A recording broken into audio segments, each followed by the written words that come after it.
So our geniuses in Washington spent 20 years in Afghanistan with no clearly defined mission. Then they decided to pick a college professor to run the country, to run Afghanistan, a college professor, a guy just like them. Turns out to be every bit as corrupt as they are in the end. And then they get it in a way that's almost calculated to humiliate and diminish the United States.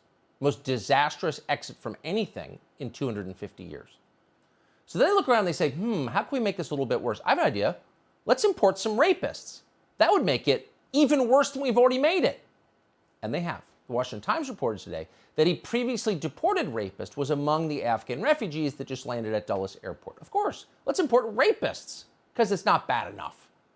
Congressman Tom Tiffany recently toured Fort McCoy in Wisconsin, where 2,000 Afghan evacuees are being held. He says he did not see a single special immigrant visa holder. He also says that all of the evacuees were free to leave the base whenever they wanted to.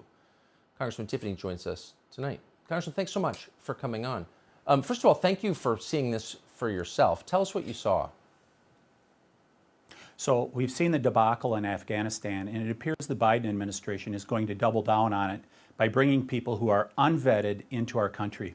I was at Fort McCoy in southwestern Wisconsin last Friday, where there were 2,000 evacuees from Afghanistan.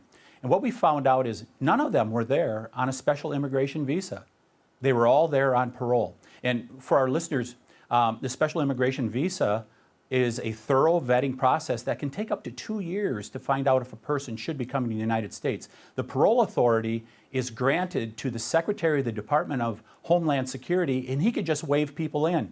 They have circumvented, the Biden administration has circumvented the SIV process, and they're just bringing people in on parole. Second thing that we saw, Tucker, was that people could leave the base, including without the authority of the general that is overseeing Fort McCoy. So we've got two islands off the coast. I'm not talking about Guantanamo Bay. I'm talking about Nantucket and Martha's Vineyard. And I don't think any of these refugees have been moved to Nantucket or Martha's Vineyard. They've all been moved to places like Wisconsin and Maine and like far away from the centers of power. Is there anything we can do to change that? If we're going to import thousands of unvetted Afghan Pashtun tribesmen, why aren't we moving them to the places where the people who make these decisions live? Well, that would really be a good idea. But what I have suggested, and there are Afghans that should be able to come into our country. I've talked to servicemen in my district who said there are people that should be able to come from Afghanistan because they've given their, some of them have given almost their lives being threatened by the Taliban. Yep. And they should be able to come to the United States. However, these people are not being vetted thoroughly, and what should happen is they should go to a safe third country like Qatar, someplace like that, and be vetted there. And then if they get through the vetting, they should be able to come in. Because 84% of the people that in the first quarter of this year that tried to get an SIV in Afghanistan, they were rejected. Only 16% were able to get in. There has to be a thorough vetting process. The Biden administration is circumventing it.